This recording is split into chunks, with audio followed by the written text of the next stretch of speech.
ये bureau of immigration and overseas employees की एक रिपोर्ट है, उसमें बड़े डैमिंग किस्म के इंकशाफात हैं जो कि किसी को भी नजर आ जाते हैं कि पाकिस्तान की इकॉनमी तब तक ठीक नहीं होगी जब तक पाकिस्तान में पॉलिटिकल स्टेबिलिटी नहीं होगी। देखिए, पाकिस्तान को इन्होंने पूरे को एक जेल बना दी है और ऐसी जेल बना दिया है जहां से हर कोई निकलकर बाहर जाना चाहता है। और ये नो डाउट कि ये बेरोजगारी और फिर दूसरा महंगाई, ये सबसे बड़े मसले हैं अवाम के, और यही वजह है कि जो नौजवान तबका है वो मायूस होके मुल्क में मतलब ब्रेन ड्रेन हो रहा है, वो जा रहे हैं मुल्क छोड़कर। क्योंकि मुसलसल पाकिस्तान एक लो ग्रोथ के साथ आगे बढ़ता रहा है, जिसकी वजह से आगे बढ़ नहीं पाया है। आबादी तेजी से बढ़ रही है मगर अनएम्प्लॉयमेंट भी बढ़ रही है, पॉवर्टी भी बढ़ रही है। अब हर लिहाज से देख लें हालात खराब है, सिवाय इनकी किताबों के बाकी हर जगह पे हालात खराब हैं। कि पाकिस्तान जो है आज या कल किसी भी वक्त जो है वो श्रीलंका बन जाएगा, उसको बैंक दिवालिया होने से कोई नहीं रोक सकता। आज पाकिस्तान की दुनिया में कहीं भी इज्जत नहीं है। जिनको लगता है कि हमने बड़े झंडे गाड़ दिए हैं, वो सिर्फ आलमी ताकतों को खुश करने के लिए कुछ काम कर रहे हैं जिसकी वजह से उनको सपोर्ट मिल रही है, वरना किसी किस्म का कोई झंडा उन्होंने नहीं गाड़ा।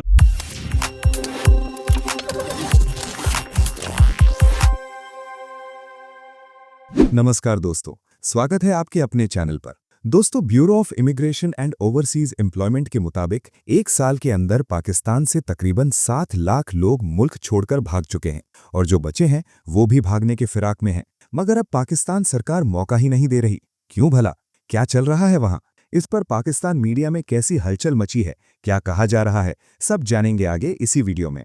तो अगर वीडियो पसंद आए तो लाइक करें, शेयर करें और अपनी राय कमेंट में जरूर बताएं। और ऐसे ही खास खबरों के लिए हमारे चैनल को सब्सक्राइब करना बिल्कुल न भूलें। फिर मिलेंगे अगले वीडियो में दोस्तों, तब तक के लिए धन्यवाद। देखिए, पाकिस्तान को इन्होंने पूरे को एक जेल बना दी है और ऐसी जेल बना दिया है जहां से हर कोई निकलकर बाहर जाना चाहता है। आज मेरी बात हो रही थी मलेशिया में, जो पाकिस्तानी है वो ये बता रहे थे कि जनाब हम यहाँ मलेशिया में रहते हैं, 90,000 पाकिस्तानी थे पहले, अब 1,90,000 है पिछले 2 साल के अंदर। ये 2-2.5 साल में इतनी बड़ी तादाद में पाकिस्तानी निकलकर मलेशिया पहुंचे हैं कि तादाद दुगनी हो गई। ये मुझे वहां पे ओवरसीज पाकिस्तानियों ने बताया। मैं एक डाटा आपके सामने रखता हूं और ये डाटा आपको बताएगा कि पाकिस्तान के अंदर से ब्रेन गेन हो रहा है या ब्रेन ड्रेन हो रहा है। आसिम मुनीर साहब ने कहा था ब्रेन गेन, मैं कह रहा था ब्रेन ड्रेन। अब देखिए पाकिस्तान को छोड़ के कौन कौन लोग जा रहे हैं। नंबर 1, 2 साल के अंदर 5,000 डॉक्टर्स पाकिस्तान को छोड़ गए, 11,000 इंजीनियर पाकिस्तान को छोड़ गए, 13,000 अकाउंटेंट्स पाकिस्तान को छोड़ गए। ये सिर्फ 3 शोबों के 30,000 लोग हैं। ये 3 शोबों के 30,000 लोग पाकिस्तान को छोड़कर चले गए लगभग। ये किया इन्होंने पाकिस्तान के साथ। और अगर आपको मैं 4-5 शोबे और शामिल करूं तो कम से कम 1 लाख ऐसे टेक्निकल लोग हैं या माहिर लोग हैं अपने अपने शोबे के अंदर जो पाकिस्तान को छोड़कर पाकिस्तान से बाहर चले गए हैं। पाकिस्तान का चौथा सबसे बड़ा जो फ्रीलांसिंग का हब जो है वो पाकिस्तान है। अब यहां पे जो इंटरनेट शटडाउन हुआ, यानी बार बार ये इंटरनेट बंद कर देते हैं ना, इंटरनेट को कमजोर कर देते हैं, बंद कर देते हैं, तो इस शटडाउन से 1.62 अरब डॉलर्स का नुकसान, 162 करोड़ डॉलर्स का नुकसान हुआ पाकिस्तान को। 1 अरब डॉलर के लिए आप IMF के तरले करते हैं और सिर्फ इंटरनेट की बंदिश से आपने पाकिस्तान में 1.62 अरब डॉलर का नुकसान कर दिया, 1.62 अरब डॉलर। अच्छा, 24 लाख जो फ्रीलांसर्स हैं उनका मुस्तकबिल पाकिस्तान में खतरे में। यानी पॉलिसी भी ठीक नहीं है। IT के शोबे के अंदर लोगों को मौका ही नहीं मिलता सही तरीके से काम करने के लिए। कभी फायरवॉल लगा देते हैं, कभी ये करते हैं, कभी वो करते हैं, कभी इंटरनेट बंद कर देते हैं। और जो IT के शोबे से वाबस्ता लोग हैं वो अब पाकिस्तान में पैसा मंगवाते नहीं है। यानी एक आदमी मिसाल के तौर पर उसने अपना अकाउंट बनाया हुआ है अमेरिका में, या उसने अपना अकाउंट बनाया हुआ है बर्तानिया में या यूरोप के किसी मुल्क में, तो वो अपना पैसा वहां मंगवाता है और पाकिस्तान में सिर्फ इतना पैसा मंगवाता है जितना उसकी जरूरत है। फर्ज करें एक आदमी की जरूरत है 1 लाख रुपया, उसकी फैमिली की जरूरत है और उसने 10 लाख रुपया कमाया IT के शोबे में, तो वो पैसा पाकिस्तान नहीं मंगवाएगा। ज्यादातर लोग अपना पैसा बाहर रख रहे हैं, वो पाकिस्तान में सिर्फ उतना पैसा मंगा रहे हैं जितनी उनकी अपनी जाती जरूरत है। अगर ये सारा पैसा पाकिस्तान में आए तो पाकिस्तान को कितने ज्यादा रिमिटेंसेस भी मिलेंगे और कितना ज्यादा सरमाया भी पाकिस्तान में आएगा। लेकिन लोगों को मायूस कर दिया है ना, लोग पाकिस्तान के अंदर पैसा लाना ही नहीं चाह रहे। उन्हें आइडिया हो गया है कि यहां से हमें निकलना है और बड़ी तादाद में लोग पाकिस्तान छोड़ जा रहे हैं। Bureau of immigration and overseas employees का जो डेटा है बहुत परेशान करने वाला है। ये 2024 में 7,27,381 लोग मुल्क छोड़ के चले गए। 2025 के अंदर up till November as we speak, अभी सिर्फ नवंबर तक का डेटा है, जनवरी दिसंबर का उसमें डेटा शामिल नहीं है, मैं माजरत कहता हूं, एज वी स्पीक नहीं, नवंबर तक का डेटा है। 2025 में 6,87,246 अफराद पाकिस्तान छोड़ के चले गए और ये कहा जा रहा है कि ये जब टोटल डेटा आएगा 2026 के आगाज में वो तकरीबन 15 लाख लोग से ज्यादा अप्रोक्सीमेटली 15 लाख से ज्यादा लोग पाकिस्तान छोड़ के जा चुके होंगे। अच्छा, यहाँ पे डिस्टर्बिंग बात ये कोई इतनी खास नहीं है कि लोग लेबर के लिए, लोग काम करने के लिए, और ख़ास तौर पे पाकिस्तान की जैसी इकोनॉमी है वो हमेशा से ही है ये मामलात के लोग बाहर जाते हैं और जाके, और ख़ास तौर पे जो लेबर का काम करते हैं मिडिल ईस्ट में और इन डिफरेंट अदर प्लेसेस वो तो करते हैं। लेकिन यहाँ पे जो डिस्टर्बिंग चीज़ है वो ये है कि एक क्वालिटेटिव शिफ्ट आया है इस माइग्रेशन के अंदर। क्वालिटेटिव शिफ्ट ये आया है कि हाईली स्किल्ड प्रोफेशनल्स जो हैं वो मुल्क छोड़ के गए हैं। ये ब्रेन ड्रेन है, ये किसी दर्जे में ब्रेन गेन नहीं है, जिसको बसद एहतराम फील्ड मार्शल साहब कहते हैं ना कि पाकिस्तान क्या बहुत अच्छे एम्बेसडर्स हैं। जब उन्होंने बैरून मुल्क किसी जगह पे पाकिस्तानियों से खिताब किया, उन्होंने कहा पाकिस्तान के बड़े अच्छे एम्बेसडर्स हैं, देयरफॉर आप ब्रेन गेन है। बिल्कुल ठीक है, वो अच्छे एम्बेसडर्स हैं, होंगे, लेकिन at the very same time सिर्फ ये सुन लीजिए कि पिछले 2 साल में तकरीबन 5000 डॉक्टर्स, मैं अपना डेटा नहीं आपको बता रहा, ये bureau of immigration and overseas employees का डेटा आपको बता रहा हूं, पिछले 2 साल में 5000 के करीब डॉक्टर्स, एक डॉक्टर को बनने के लिए या बनाने के लिए, और अगर खासतौर पे वो किसी सरकारी यूनिवर्सिटी या कॉलेज में पढ़ रहा हो तो उस पे हुकूमत का कितना पैसा खर्च होता है, कितना कैपिटल इन्वेस्टमेंट, उसके ऊपर इंटेलेक्चुअल इन्वेस्टमेंट होती है, वो एक चले साइड पे रख देते हैं। लेकिन 5000 डॉक्टर मुल्क छोड़ के गए, 11000 इंजीनियर मुल्क छोड़ के चले गए, 11000 इंजीनियर मुल्क छोड़ के गए हैं, और 13000 के करीब अकाउंटेंट्स मुल्क छोड़ के गए हैं। ये तमाम वो हाईली स्किल्ड प्रोफेशनल है, and this is what I was saying कि डिस्टर्बिंग है। पाकिस्तान पिछले 2 सालों का डेटा है सिर्फ ये। अगर आप देखें तो जो सर्वे आया है अनएम्प्लॉयमेंट से रिलेटेड वो बहुत ही खौफनाक है। ये भी हम जारी नहीं कर रहे थे, मगर फिर ILO ने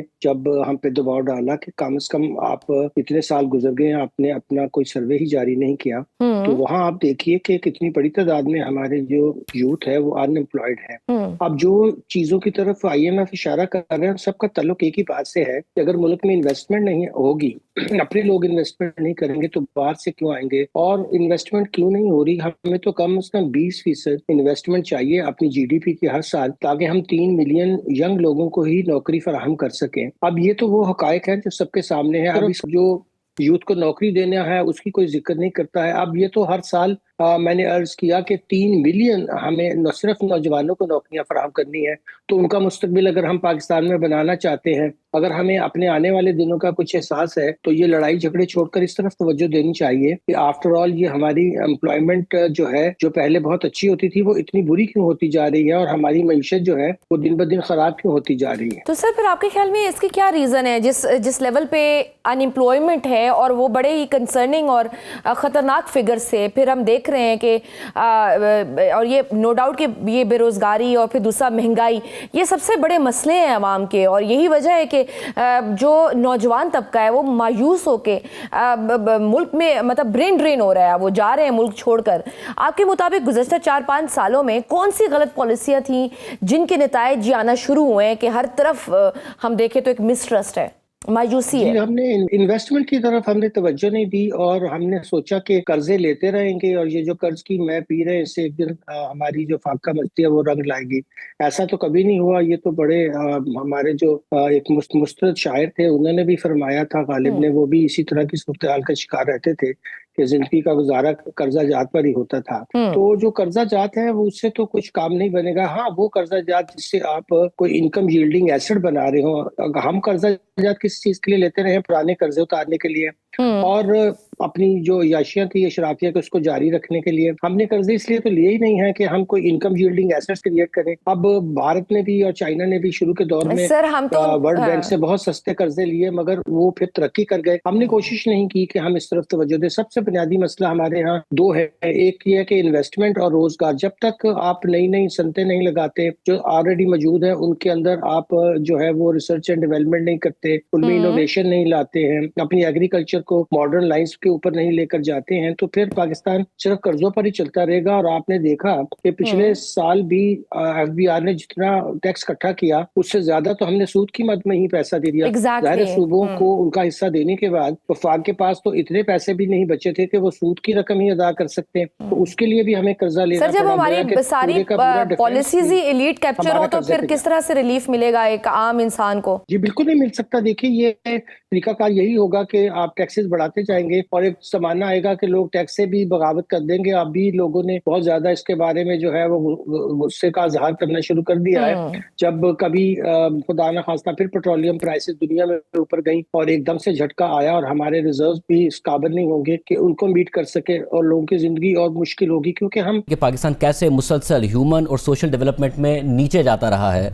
आबादी ज़्यादा तेज़ी से बढ़ रही है 2.6% से, मगर मईशत उस हिसाब से तरक्की नहीं कर रही है और ये रिफ्लेक्ट कर रहा है हर शोबे में पाकिस्तान में। आगे की भी कोई बहुत आप पर उम्मीद नहीं नजर आए मुझे आर्टिकल में।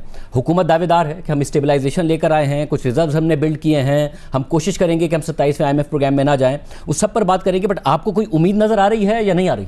देखिए, आप और मैं 20 साल से ये इस तरह की चीज़ें सुनते आए कि ये आखिरी प्रोग्राम है। नवाज शरीफ की पता नहीं कौन सी हुकूमत थी, उसमें भी मैंने कशकोल तोड़ दिया, नहीं जाएंगे। 24 प्रोग्राम हुए, 25वीं भी आएगा, 26वां भी आएगा, इसमें कोई रिफॉर्म्स नज़र नहीं आ रहे।